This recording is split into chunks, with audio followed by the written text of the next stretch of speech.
Hello, YouTube. Well, 2 weeks ago, I released my video with Lucky Chewy, talking about intuition, emotion, and all kinds of ways that we can improve our strategy at poker in sort of non-technical ways. After which, I received this comment. And this video is basically a response to the whole idea of logic versus emotion. I cannot express enough how often I hear these two things put against each other and how tired I am of explaining that logic and emotion do not run against each other. They are not even two opposites of the same dichotomy. They are categorically different things, and many of the things that you believe you utilize to do logic are in fact closer to what emotions are. So without further ado, my name is Gerald Alderman, and this is my video on logic versus emotion. What is it we mean when we say logic versus emotion? Well, what most people mean when they say logic is not the philosophical method of determining true conclusions by using valid arguments and inserting true premises. No. What most people mean when they say logic is that we should observe reality objectively and unbiasedly in order to make the best decisions. That we have factors in us that bias us from viewing reality, and we have parts of ourselves that enable us to view reality as it is. And we should increasingly lean on the things that allow us to view reality objectively and rely less on the things that bias us and things that distort reality for what it is. In doing so, I think the hope is that we will see reality as it is, therefore we can act in reality as it is, and as a result, we can get the things that we want. Emotion, being something that does not exist out in the world, but exists purely within us, is seen as a biasing force. It's purely subjective. It does not exist in the world. So it will do nothing but distort our attempts at understanding reality, at pursuing our goals, and getting what we want from the world. The result of this is we kind of have a ridiculous ideal to strive towards. This idea of like the unfeeling machine, the robot, the calculator, who can just sit down and in the context of poker, take in data and make optimal decisions without any emotion and without things affecting them at all. On paper, it sounds great. In practice, it's a dream. It is naive. It is a fantasy. And we're going to get into why. First of all, the things that many of us believe are objective are not actually so. We have these things that we call logic, but really these are these socially accepted things that we believe allow us to observe reality objectively, or better yet, for us to progress towards perceiving reality objectively. When many of us say that we're trying to be logical, when we're trying to be rational, what this really means is we're trying to play a game of explicit calculation within a world of concepts. Okay, so you take an example in poker.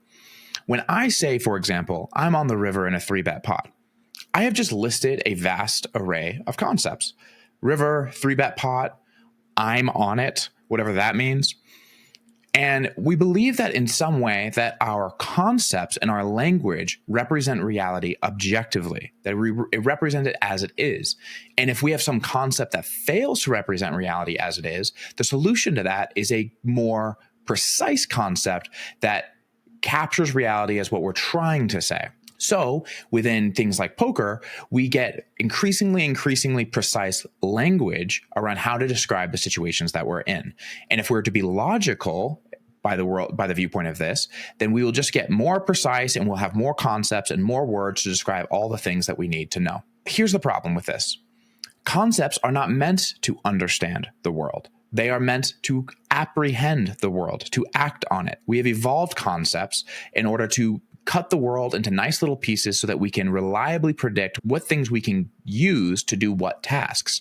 This point is illustrated in incredible depth in all of Iain McGilchrist's works, but I will point you to his book, The Master and His Emissary, for those of you who want to dive into more. When we're trying to understand the world objectively, but in reality, we're just layering on concepts, we actually become further and further and further from the world itself. Let me use an example for this. What is a chair? What is it really? Well, depends on what you mean by really, right? It is a collection of atoms. It is an experience in my perception. All right. If I'm sitting here and I see the image of it, what does it feel like? What is the felt reality of this thing is incredibly complex. But why do we call it a chair? We call it a chair because it represents to us something I can sit on. And when I say that is a chair, without you knowing what I'm talking about, you know what it can do, what we use it for. And that's the purpose of concepts, that it captures our intentions, our motivations, our ideals. And yet we're believing that if we just get more and more and more precise with our concepts, that we will be more and more objective, when in reality, we just layer on more and more different kinds of intentions and motivations, therefore actually getting further from reality itself. For example, imagine I point this camera at a chair. What does this camera see? This camera sees nothing.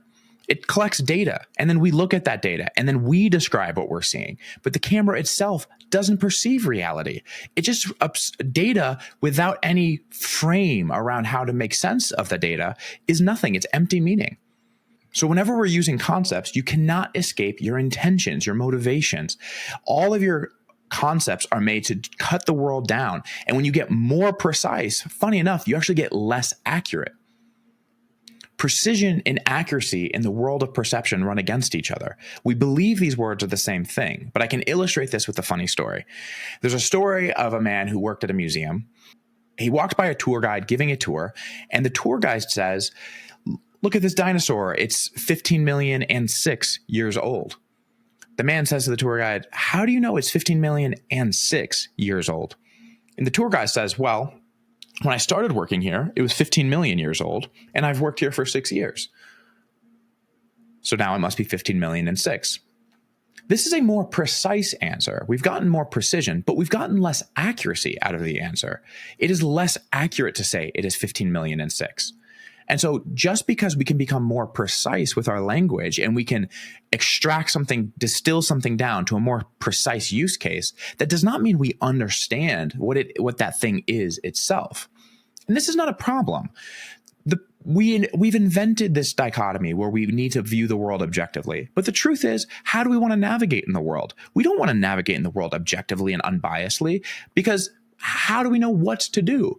The only way we know where we want to go is by what we want to do, what we want to accomplish, how we want to get there. This brings me to what emotion is. There's a few things we mean when we say emotion. There's just the visceral sensation my body experiences when I'm going through metabolic shifts. So you might feel the rise of energy, and then the positive affect that comes with being excited about something, or, the negative affect that comes with being avoidant of something, but yet still having high energy. Can be summarized by your mood. But what this is your body's internal sense of what is going on in your metabolic process. Now, when that happens and it's in a certain circumstance, and then that circumstance is meaningful to us, we now experience something called an emotion.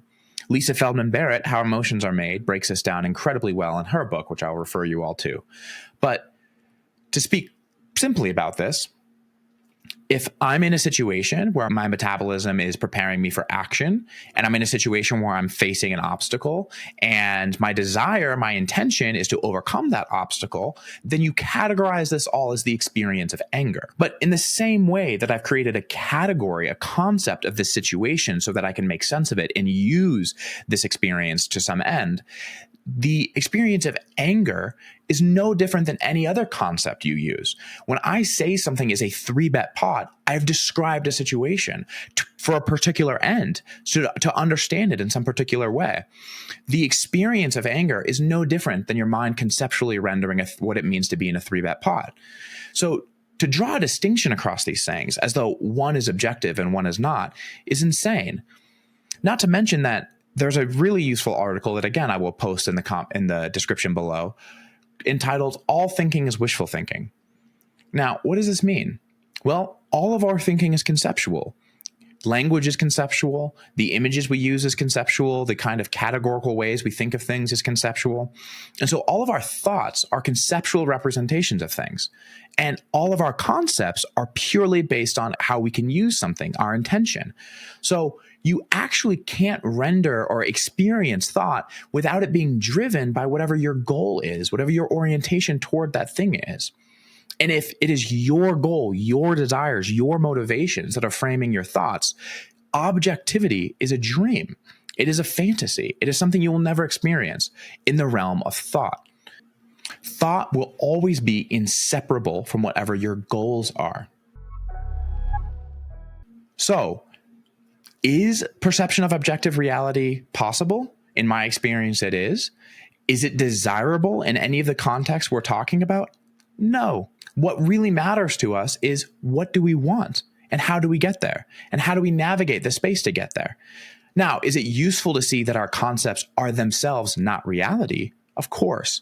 But for all of you guys out there who will grandstand and talk about how useless all of your conceptual experiences are that we call emotions, they're as useful as any other concept you utilize in the game of poker. The danger becomes when you believe they're real. And for what it's worth, there are far more of you who believe your concepts in so many more domains express objective reality than those people who experience emotion and are okay with experiencing emotion.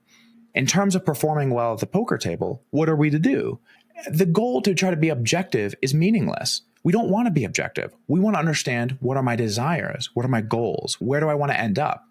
And then we want to know, how do I experience the world free of concept so that I can have some flexibility around concepts and use them as I may? For me, this is the twofold part of the work that I do with people. On the one hand, it is very important that we can experience our desires free of judgment. The main thing that gets in the way of us understanding what it is we want is the judgment we have inherited from our culture, our families, our friends, and all the times that we said we wanted something and someone sneered at us. So the first step to be able to work well within your conceptual landscape is to allow yourself to be honest about what it is that you want and to feel no judgment towards yourself for that. The second is why I'm so big on meditation. Because what meditation allows you to do is observe your experience free of concept. It allows you to observe your internal experience, what we typically talk about as the feelings you're undergoing. These feelings are a big part of our emotional experience. But again, you can perceive them free of concept. So you don't need the word anger to describe it. But for those of you who try to resist what goes on in your body and try to fight against what happens in your internal experience, this is no more ridiculous than trying to ignore what it is you see. This is just part of the sense data of this moment, just as your sights, sounds, and thoughts are. These are all just things that come together to create the aggregate of your experience. And how you conceptualize all that information is incredibly important for where you go. How you conceptualize it is driven by what you want, not by what is objectively true. I understand that through the course of this, I may have just created more questions than answers, but that's fine. The question of how do I be objective is a bad goal. The question of how do I understand my intentions? How do I understand my concepts? How do I understand what it is that I'm feeling?